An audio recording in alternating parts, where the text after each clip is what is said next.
buckle up for this one. We're diving deep into Putin's take on peace talks with Ukraine. Oh, this is going to be good. Yeah, and there's a twist. He's throwing some serious legal curveballs that have got everyone, like, totally perplexed. Legal curveballs. I'm intrigued. Right. Our main source is this article from the Express Tribune. It came out just the other day, January 29th, 2025, and the title is a doozy. Putin sees Zelensky as obstacle to peace. Okay, I see where this is going. Already sounds like Putin's playing some kind of mind game. Yeah, and the way he's using these legal technicalities, it's like he's building a case for court, not trying to end a war. It is fascinating how he's framed this almost like he's suddenly constitutional law expert. He really does sound like he's been hitting the law books. His big claim is that Zelensky doesn't actually have the power to sign any peace agreements. Oh, come on.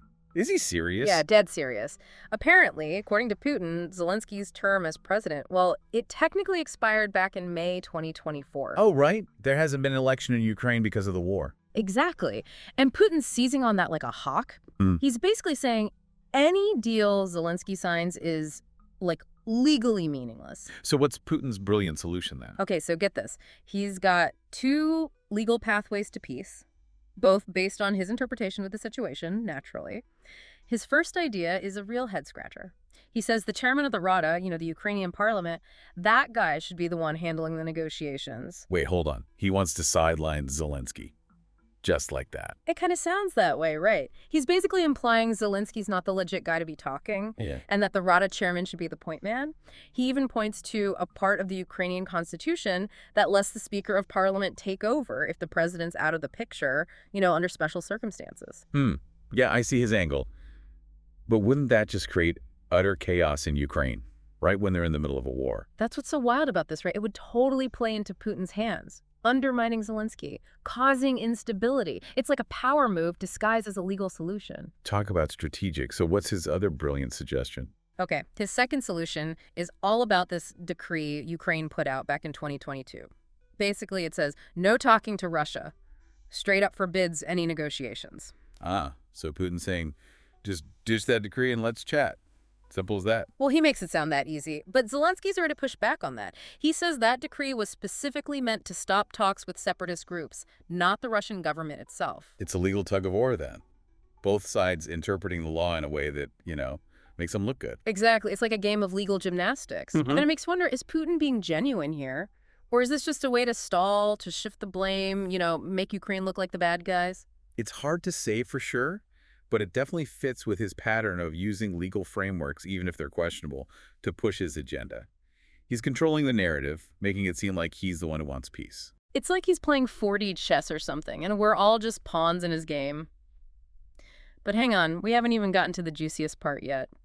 Putin drops this bombshell that he sent a signal to good old former President Biden about all these legal roadblocks. A signal? Now that's interesting. What kind of signal are we talking about here? Smoke signals, carrier pigeons. Right. It's super cryptic. And it leaves us with a ton of questions. Like, what was in this signal? What was Putin's real motive?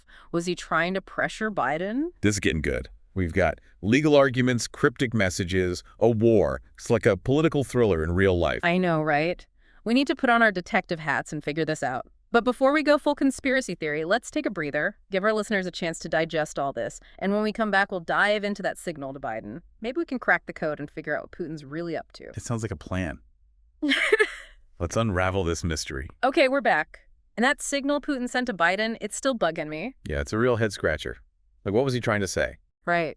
So, to figure this out, we got to rewind back to January 2025.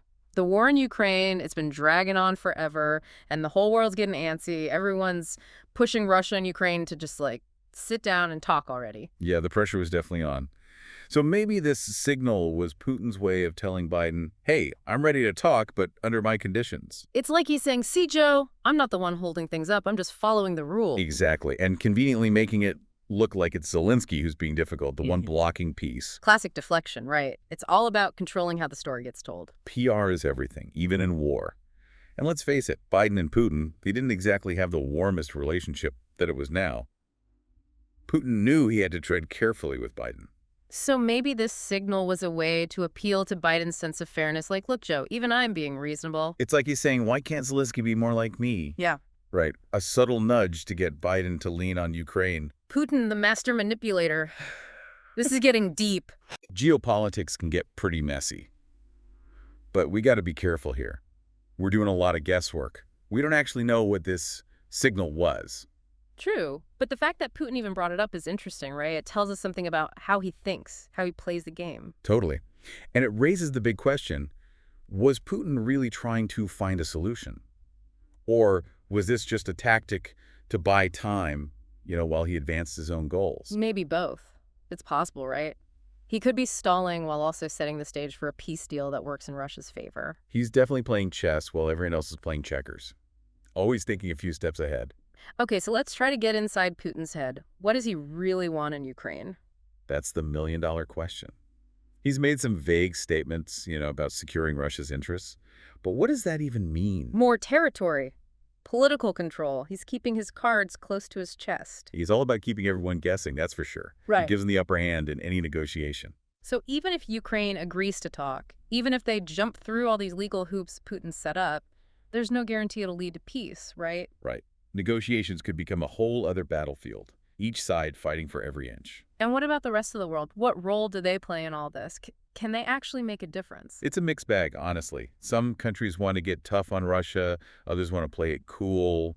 It's a delicate balance. Yeah, you got to condemn the aggression, but also leave room for diplomacy. It's tricky. And the stakes are huge. What happens in Ukraine, it affects everyone.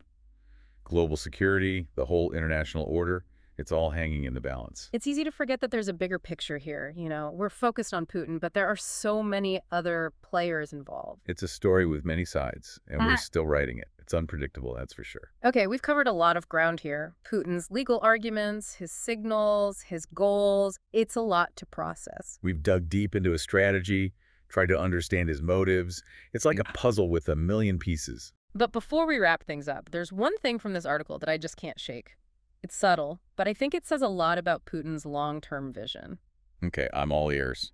It's how he keeps going back to these legal frameworks, It's almost like he's trying to create a whole new set of rules for how countries interact. You're onto something. This isn't just about Ukraine. It's about Putin trying to reshape the global power structure to put Russia in a stronger position. Yeah, like he's saying, the old rules, forget those. We make the rules now. It's a power grab, plain and simple. He's using this conflict to flex his muscles and challenge the status quo. It feels like we're at a turning point, A clash of ideologies, a battle for global influence. It's intense. It's a whole new world order taking shape. And to understand it, we need to think critically, analyze everything carefully. So what's the takeaway for our listeners? What should they be watching for? Watch how Putin uses these legal arguments going forward. Is this a one-time thing, or is it a sign of a bigger shift in how Russia deals with the world? And how will other countries react to this? That's the key question. These are the questions that'll shape global politics for years to come. Well, folks, there you have it.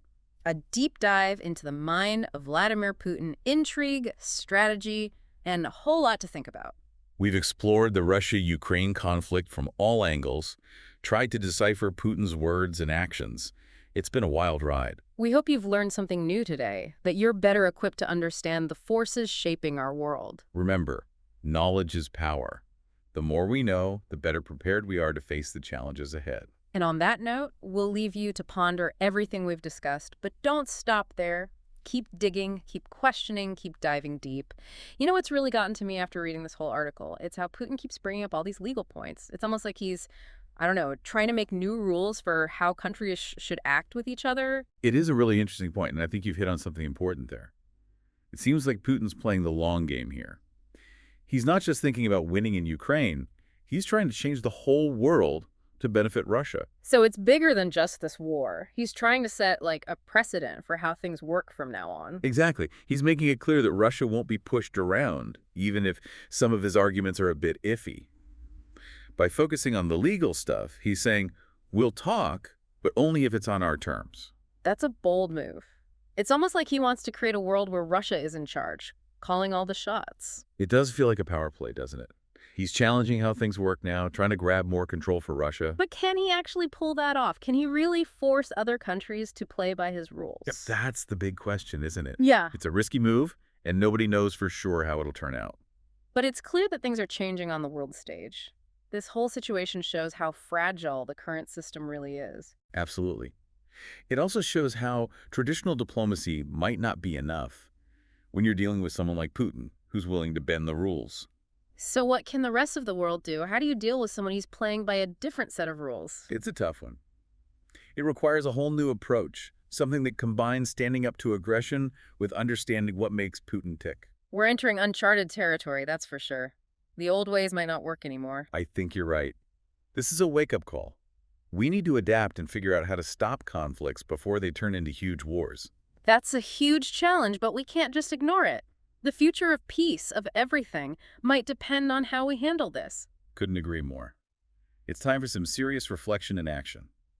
Well, I think we've explored just about every angle of this situation today.